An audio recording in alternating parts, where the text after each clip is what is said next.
क्या आपको भी कभी कभी पेड़ चलते हुए दिखाई देते हैं? क्या सन व मून आपको मूव होते दिखाई देते हैं? और ऐसे ही सनराइज, सनसेट और डिफरेंट सीजन का आना आपको हैरान कर देता है? तो हैरान होने की कोई बात नहीं है। आज हम इस रहस्य को सुलझाने वाले हैं इस चैप्टर के अंदर, जो है आपका मोशन। ये सारी चीजें आपकी हो रही हैं मोशन की वजह से। पक्षी उड़ रहे हैं, हम खेल रहे हैं, कुत्ता भाग रहा है, हम दौड़ रहे हैं, हम पढ़ रहे हैं, हम लिख रहे हैं। ये सारी चीजें किस वजह से होती हैं? ये सारी चीजें होती हैं मोशन की वजह से। चलिए एक बात बताइए, जैसे हम बोलते हैं कि हवा चल रही है, आपको ये कैसे पता चला कि हवा चल रही है? बताइए बताइए। हवा के डस्ट पार्टिकल्स को देख के। हवा के डस्ट पार्टिकल्स इधर से उधर मूव करने लग जाते हैं जब भी हवा चलती है। तो ये सारी चीजें मौसम की वजह से हो रही हैं, और इन चीजों को हम एक एक करके आज इस चैप्टर में कंप्लीट करने वाले हैं कि कैसे ये सारी चीजें हो रही हैं। चलिए सबसे पहले आपको एक मैं चीज बताती हूँ। कई बार ये होता है, एक चीज आपके लिए तो वो रेस्ट में है, क्या पता दूसरे इंसान के लिए वो मोशन में हो। जैसे आप चलती हुई बस या ट्रेन में बैठे हुए हो, तो उस टाइम पे जो पेड़ है वो आपके लिए मोशन में है, लेकिन जो आदमी बस के बाहर है, ट्रेन के जो बाहर है, उसको वो पेड़ रेस्ट में दिखाई देंगे और आप उनको चलते हुए दिखाई दोगे। तो ये क्या चक्कर है भाई? ये है आपका रिलेटिव मोशन। ये भी एक तरीके का मोशन ही है, और एक एक करके अभी हम इन सभी को कवर कर लेते हैं। जैसे आप केमिस्ट्री में पढ़ के आए हो, 3 स्टेट्स ऑफ मैटर होती हैं। कौन कौन सी होती हैं? सॉलिड, लिक्विड और गैस। ऐसे ही आपकी फिजिक्स में होती है किसी भी ऑब्जेक्ट की 2 स्टेट, उसमें से एक होती है रेस्ट और एक होती है मोशन। रेस्ट और मोशन में क्या डिफरेंस है? रेस्ट होता है कोई ऐसी चीज जो टाइम के साथ साथ अपनी पोजीशन को चेंज ना कर रही हो, वही की वही पड़ी हुई हो, उसको हम बोलते हैं रेस्ट में। मान लिया 1 घंटा बीत गया, 2 घंटे बीत गए, 3 घंटे बीत गए, उस फिर भी वो ऑब्जेक्ट वही की वही रखी हुई है, तो वो चीज क्या है? आपकी रेस्ट में है। अब बात आती है मोशन की। मोशन क्या है? जब कोई चीज क्या करती है? अपनी जगह को चेंज करती है विद रिस्पेक्ट टू टाइम। मान लिया 1 घंटे पहले ये ऑब्जेक्ट आपकी इधर रखी हुई थी, 1 घंटे बाद उधर आ गई, तो ये क्या होता है? आपका मोशन होता है। टाइम के साथ साथ ऑब्जेक्ट में क्या हो रहा है? चेंज हो रहा है। अब भाई एक चीज देखो, आप एक बहुत बड़ा रेगिस्तान है, उस रेगिस्तान में पत्थर पड़ा हुआ है। वो पत्थर का क्या है? हमने देख लिया कि भाई अब यहाँ पे रखा हुआ है पत्थर, थोड़े टाइम के बाद हम उठवा के उसको दूसरी जगह पे रख देते हैं। क्या हम इतने बड़े डेजर्ट में से उस की पोजीशन को पहचान सकते हैं कि पहले यहाँ रखा हुआ था और अब ये यहाँ रख दिया, जब तक कि उसके लिए हमें कोई पहचान ना मिल जाए। अब दूसरी चीज क्या आती है? जैसे मान लिया डेजर्ट में एक है पेड़ और एक है पत्थर। उस पत्थर को हमने रख रखा है पेड़ के नजदीक। थोड़े टाइम के बाद हमने उसको पत्थर को यहाँ पे, मान लिया कि पत्थर है, पहले ये रखा हुआ था पेड़ के नजदीक, अब क्या कर दिया? इस पत्थर को उठा के हमने यहाँ पे रख दिया। तो हमें पता चल गया कि भाई इस पत्थर की पोजीशन चेंज हुई है। कैसे पता चला? इस पेड़ को देख के। पहले पेड़ के साथ रखा हुआ था बिल्कुल पत्थर, अब रखा हुआ है पेड़ से दूर। इसके पेड़ से हमने अंदाजा लगाया कि ये पत्थर की पोजीशन क्या है? चेंज हो रखी है। पहले तो पूरा खाली रेगिस्तान पड़ा था, उस टाइम पे तो हमें कोई अंदाजा नहीं था कि पहले कहाँ था अब कहाँ रख दिया, है ना। तो पोजीशन देखने के लिए हमें ऑब्जेक्ट की एक कोई ना कोई हमें एक पॉइंट चाहिए, एक ओरिजिन चाहिए, जिससे हम क्या देख सके? किसी भी ऑब्जेक्ट की पोजीशन देख सके। तो इस सिचुएशन में क्या बना है? ये जो ट्री है ये आपका वो पोजीशन बना है, वो पॉइंट बना है, जिसके रेफरेंस में हमने क्या बताया कि ये पत्थर की पोजीशन चेंज हुई है। तो ऐसे ही पॉइंट को हम बोल देते हैं रेफरेंस पॉइंट। रेफरेंस पॉइंट क्या होता है? जिसके पॉइंट के थ्रू, जिस ओरिजिन से हम ये पता लगा सके कि इसकी पोजीशन चेंज हुई है इस ऑब्जेक्ट की, तो उसको हम बोलेंगे रेफरेंस पॉइंट। और मोशन के लिए रेफरेंस पॉइंट होना बहुत जरूरी है। अगर मान लिया मैं आपसे पूछूं कि आपका स्कूल कितने किलोमीटर दूर है, अब ये तो मैंने बताया नहीं। कहाँ से किलोमीटर पूछ रही हूँ मैं? आपके घर से पूछ रही हूँ, आपके गांव में एक मंदिर है वहां से पूछ रही हूँ, या आपके गांव के बस स्टैंड से मैं पूछ रही हूँ कि आपका स्कूल कितनी दूर है। बताई नहीं ना मैंने पोजीशन, कोई एक पॉइंट नहीं दिया कि भाई इस पॉइंट से बताओ मैं कितनी दूर है आपका स्कूल। तो आप बोल दोगे कभी 2 किलोमीटर भी है, 3 किलोमीटर भी है, क्योंकि आपने तो जगह बताई नहीं कौन सी जगह से बताना है। तो उसके लिए मुझे ये स्पेशल मेंशन करना पड़ेगा कि आपके घर से आपका स्कूल कितने किलोमीटर दूरी पर है। तो वो आपका घर आपका उस टाइम पे क्या कर रहा है? रेफरेंस पॉइंट की तरह काम कर रहा है, एक ओरिजिन दे दिया हमने। बिना ओरिजिन के मोशन का आपका कोई फंडा नहीं है, मोशन को हम क्लियर ही नहीं कर सकते बिना रेफरेंस पॉइंट के। अब ये एक चीज देखी थी हमने कि कोई एक ऑब्जेक्ट आपको तो रेस्ट में दिखाई दे रही है, क्या पता दूसरे इंसान को मोशन में दिखाई दे रही हो। जैसे आप और आपका दोस्त जा रहे हो स्कूल बस में, और क्या होता है बाहर पेड़ आपको चलते हुए दिखाई देते हैं, है ना, और जो आपका दोस्त बैठा हो आपके साइड में वो आपको रेस्ट पे दिखाई देता है। ऐसा क्यों? भी पेड़ कभी चलते थोड़ी ना है। तो ये किसकी वजह से हुआ? ये है रिलेटिव मोशन। जिस टाइम पे हमें एक ऑब्जेक्ट तो क्या हो रही हो, एक ऑब्जर्वर के लिए तो वो रेस्ट पे हो, और दूसरे ऑब्जर्वर के लिए क्या हो रही हो, मूव हो रही हो, तो उसको हम बोलते हैं relative motion. Motion is relative. ठीक है भाई। अब आगे आता है कि रेस्ट वर्सेस मोशन तो हमने देख लिया है। अब हम कर लेते हैं स्केलर क्वांटिटी और वेक्टर क्वांटिटी। ये आपके डिस्टेंस, डिस्प्लेसमेंट, स्पीड, वेलोसिटी जब हम करते हैं इस चैप्टर के अंदर, तो उस टाइम पे स्केलर और वेक्टर क्वांटिटी का आपका पता होना जरूरी है। ये आप पिछली क्लासेज में थोड़ा बहुत पढ़ के आ चुके हो, अभी भी आपको इसकी थोड़ी सी जरूरत है, वो आप हम देख लेते हैं कि भाई कैसे क्या होती है स्केलर और क्या होती है वेक्टर क्वांटिटी। आपको जैसे ये भेज दिया आपको लिखने के लिए सेब, आपको ये बोल दिया आप 2 kg क्या लेके आइए, सेब लेके आइए, एप्पल लेके आइए मार्केट से। ठीक है भाई, ले आएंगे। आपने कैसे उसको बताया कि भाई कितने लेने हैं एप्पल? 2 kg। केजी क्या होती है इस टाइम पे? क्या है? यूनिट है। यूनिट आपकी किसी भी चीज को मेजर करने के लिए एक चीज होती है जिसको हम बोलते हैं यूनिट। जैसे हम ये थोड़ी ना बोल सकते हैं कि 2 किलोमीटर वो सेब लेके आइए, है ना, क्योंकि किलोमीटर आपकी क्या है? डिस्टेंस की यूनिट है, और केजी क्या है? आपकी वेट की, मास की यूनिट है। वेट की नहीं, सॉरी, वेट आप ग्रेविटेशन में पढ़ोगे, उसके लिए अलग चीज है। वेट होता है न्यूटन, उसकी ऐसा यूनिट। यहाँ पे मास की यूनिट क्या है? केजी है। ठीक है भाई, ये केजी, किलोमीटर, सेंटीमीटर, मीटर, ये तो आपकी होगी यूनिट, मेजर करने के लिए होती है ये। ठीक है। अब आपने बोला टू, ये टू क्या है भाई? टू क्या बोला है? टू है आपका यहाँ पे मैग्नीट्यूड। जो भी न्यूमेरिकल क्वांटिटी होती है आपकी यूनिट के आगे जो लगी हुई है न्यूमेरिकल क्वांटिटी, उसको हम बोल देते हैं मैग्नीट्यूड। मान लिया 10 किलोमीटर, तो इसमें किलोमीटर तो यूनिट हो गई, जो इसके आगे 10 लगा हुआ है ये है आपका मैग्नीट्यूड। जो भी न्यूमेरिकल वैल्यू होती है उसको क्या बोलते हैं? मैग्नीट्यूड बोलते हैं। और एक चीज भाई, अब बात आती है डायरेक्शन की। डायरेक्शन क्या होती है? डायरेक्शन आप बोलोगे ईस्ट, वेस्ट, नॉर्थ, साउथ होती है भाई, बिल्कुल सही बात है, सही बताया आपने। अगर मैं आपको ये बोलूं आपको 2 किलोमीटर जाना है, 2 किलोमीटर की क्या करनी है आपको? ट्रेवल करके जाना है, और मैं डायरेक्शन बताऊं ही ना, किस साइड में जाना है, नॉर्थ साइड में जाना है, ईस्ट साइड में जाना है, वेस्ट साइड में जाना है, अब किसी भी साइड में जा सकते हो, बस 2 किलोमीटर की क्या करके आओ? डिस्टेंस कवर करके आओ। ठीक है भाई, इसमें हमने क्या नहीं बताया आपको? डायरेक्शन नहीं बताई, सिर्फ बता दिया मैग्नीट्यूड, 2 बताया है बस ना, डायरेक्शन कोई नहीं बताई। जहां आपका मन करे आप वहां जा सकते हो। तो इस सिचुएशन में क्या होता है, जिस क्वांटिटी में सिर्फ मैग्नीट्यूड होता है, मैग्नीट्यूड तो भाई दोनों में होगा। देखिए अब हम ये बोलते हैं आपको किलोमीटर, सिर्फ किलोमीटर क्या हो गया? कुछ ना कुछ किलोमीटर के आगे लगाएंगे ना, तो मैग्नीट्यूड तो ऐसा हो ही नहीं सकता कि किसी भी क्वांटिटी में ना हो। लेकिन डायरेक्शन आपकी हो सकती है कि एक क्वांटिटी में वो नहीं होती। वो किस में नहीं होती? स्केलर क्वांटिटी में हम ये नहीं बताते कि आपको किस साइड जाना है, कहां से एप्पल लेके आने हैं, आप कहीं से भी लेके आ सकते हो। लेकिन वेक्टर क्वांटिटी में आपको ये बताना पड़ेगा कि आपको एप्पल लेके आने हैं जो आपके नॉर्थ साइड में मार्केट है वहां से। इसमें हमने क्या कर दिया? डायरेक्शन भी दे दी, और 2 kg हमने क्या बता दिया? मैग्नीट्यूड भी दे दिया यहाँ पे, और क्या दे दी है? डायरेक्शन भी दे दी है। तो ऐसी क्वांटिटी जिसमें दोनों चीजें होती हैं, मैग्नीट्यूड भी होता है और डायरेक्शन भी मेंशन होती है, जरूरी है, कंपलसरी है, उन क्वांटिटीज को हम बोल देते हैं वेक्टर क्वांटिटी। और ऐसी क्वांटिटी जिनमें सिर्फ मैग्नीट्यूड होता है, डायरेक्शन हमें कोई लेना देना नहीं है, आप कहीं से भी एप्पल लेके आओ, तो वो आपका हो जाता है स्केलर क्वांटिटी। ठीक है भाई, एग्जाम्पल देख लेते हैं इनके हम। एग्जाम्पल क्या है? जैसे आप हम देखते हैं नॉर्मल उसमें, मान लिया 2 किलोमीटर लिखा हुआ है, बाकी ऐसा करते नहीं, कभी कभी मेंशन करते हैं। अगर इसके ऊपर एरो लगी हुई है ऐसे, तो इसको आप देखते ही बता दोगे कि ये वेक्टर क्वांटिटी है, क्योंकि एरो क्या करती है? ये रिप्रेजेंट करती है आपकी डायरेक्शन को। ठीक है, चलिए भाई इनके एक एक एग्जाम्पल देख लेते हैं हम। इसमें डिफरेंस आ सकता है आपका, ये डायरेक्ट डिफरेंस नहीं आएगा, बल्कि इनको हम यूज करेंगे डिस्टेंस, डिस्प्लेसमेंट में और स्पीड, वेलोसिटी में, इनका हम भरपूर फायदा उठाएंगे।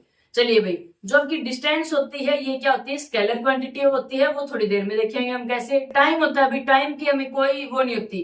टाइम तो हर जगह चल रहा है, इसकी सेकंड इसकी यूनिट होती है। ये नहीं है कि नॉर्थ डायरेक्शन में जो टाइम चल रहा है ना वहां जाना है मुझे, नहीं ऐसा नहीं है। टाइम तो हर जगह, ये कोई डायरेक्शन ही नहीं है इसकी। स्पीड क्या है, स्पीड की भी हम क्या करते हैं, कोई डायरेक्शन नहीं देते, ये भी हम आगे चैप्टर में पढ़ेंगे। मास की भी कोई डायरेक्शन नहीं होती कि भाई नॉर्थ साइड में आप हम जाते हैं तो मेरा मास 50 kg है और साउथ में जब मैं जाता हूं तो मेरा 20 kg, ऐसा नहीं हो सकता। मास की कोई डायरेक्शन नहीं होती। ऐसे ही टेम्परेचर और वॉल्यूम की कोई एक दो तीन इसमें से क्या कर लोगे आप, एग्जाम्पल याद रख लोगे।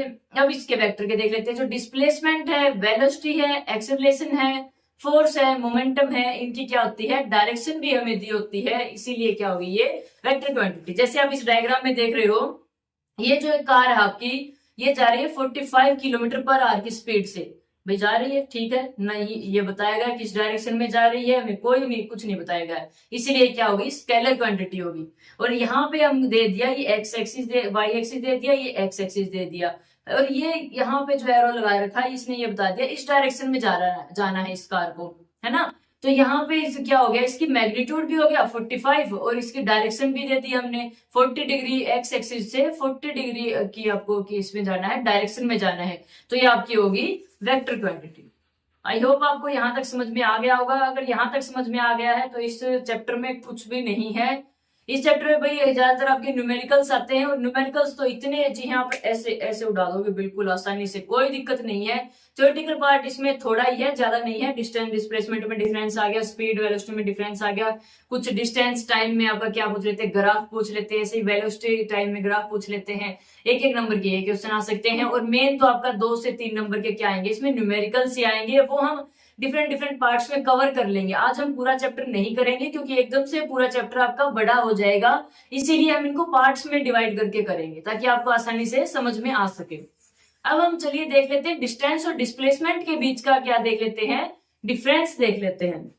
देखिए भाई क्या है, किसी इंसान को यहां से यहां जाना है ना, तो वो कहीं से भी हमें ये नहीं बताया गया कि डिस्टेंस में क्या होता है, हमें ये नहीं बताया जाता कि किस डायरेक्शन में जाना है। आप कहीं से भी आ सकते हो, मान लिया इस पॉइंट से ए पॉइंट से बी पॉइंट पे जाना है, आप ऐसे भी आ सकते हो, आप ऐसे भी आ सकते हो, कहीं से भी आओ, हमें कोई लेना देना नहीं है। आप ऐसे भी आ सकते हो और आप ऐसे भी आ सकते हो, कैसे भी आ सकते हो आप, ठीक है।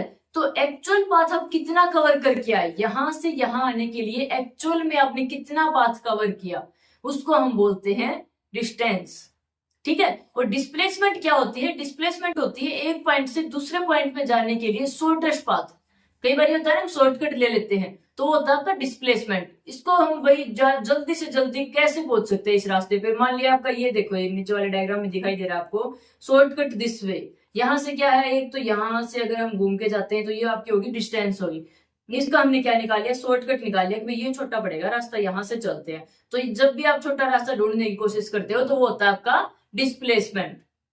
चलिए भाई इनकी डेफिनेशन तो समझ में आ गई। इनको हमें डिफरेंस में क्या करना होता है, जब भी आप डिफरेंसेस लिखते हो तो सबसे पहले हम उन चीजों की क्या लिखते हैं, डेफिनेशन लिखते हैं, उसके बाद बाकी चीजें बताएंगे। लिख तो हम कभी भी सकते हैं पर देखने में अच्छा नहीं लगता, एग्जामिनर का थोड़ा दिमाग हिल जाता है कि भाई पहले ये लिख दिया उसके बाद कोई चीटिंग करके तो नहीं लिखा। क्यों, तो आपका ये सीक्वेंस होना चाहिए कि पहले हम डेफिनेशन लिखेंगे उसके बाद बाकी सारे इनके पॉइंट लिख देंगे, अच्छा लगे ताकि एग्जामिनर को देखने में नंबर ना कट पाए आपके। ठीक है भाई, पहला देख लिया टोटल लेंथ ऑफ पाथ है ट्रेवल। तो इसमें क्या होता है, शॉर्टेस्ट पाथ क्या है स्टार्टिंग और एंडिंग पॉइंट में, उसको हम बोलते हैं डिस्प्लेसमेंट। क्या भाई डिस्टेंस में हमने डायरेक्शन दी थी, नहीं दी थी, किसी भी डायरेक्शन में आप आ सकते हो, तो इसमें कोई डायरेक्शन नहीं होती। और डिस्प्लेसमेंट में भाई हाँ हमने दी थी डायरेक्शन। डायरेक्शन हमने कैसे दे दी, डायरेक्टली दे दी कि भाई शॉर्टेस्ट पाथ लेना है। शॉर्टेस्ट पाथ तो भाई यही हो सकता है और कोई पाथ नहीं होता, इसीलिए हम इनडायरेक्टली क्या देते हैं, इसमें डायरेक्शन दे देते हैं।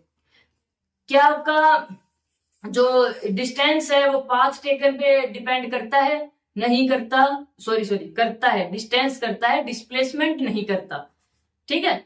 जो इसने पाथ टेकन किया है भाई सीधी सी बात है, जितना लंबा जाएगा, मान लिया यहां से आ रहा है, मान लिया यहां से आ रहा है आपका, तो इसकी डिस्टेंस आपकी मान लिया 20 मीटर है, और ये आपका अब आ रहा है यहां से, अब इसकी होगी 50 मीटर। तो डिस्टेंस तो भाई इसके पास जो ट्रेवल किया उस पर डिपेंड करेगा, सीधी सी बात है। लेकिन डिस्प्लेसमेंट क्या कवर करेगा, शॉर्टेस्ट पाथ तो शॉर्टेस्ट ही रहेगा, इतना ही रहेगा। इसमें कोई पाथ से आप कोई दूसरा पाथ ले ही नहीं सकते, क्योंकि इसकी डेफिनेशन ही यही बोल रही है कि आपको शॉर्टेस्ट पाथ ही लेना है। तो पाथ पे क्या डिपेंड किया, वही होगा आपका 20 मीटर है, 10 मीटर है, जितना भी है, चेंज नहीं हो सकता। आगे भाई वैल्यू, वैल्यू क्या आपकी डिस्टेंस की कभी भी नेगेटिव नहीं हो सकती, क्योंकि भाई जब भी स्टार्ट जीरो हो सकती है, या भाई कोई चीज ट्रेवल नहीं कर रही है आपकी रेस्ट सिचुएशन पे है, तो उस टाइम पे क्या करेगी, जीरो डिस्टेंस ट्रेवल करेगी। लेकिन जब भी उसने स्टार्ट कर दिया, मान चाहे वो 1 मीटर डिस्टेंस कवर करे, तो कुछ ना कुछ तो वो डिस्टेंस कवर करेगी ही करेगी, अगर वो ऑब्जेक्ट स्टार्ट हो गई आपकी चलने लगी तो।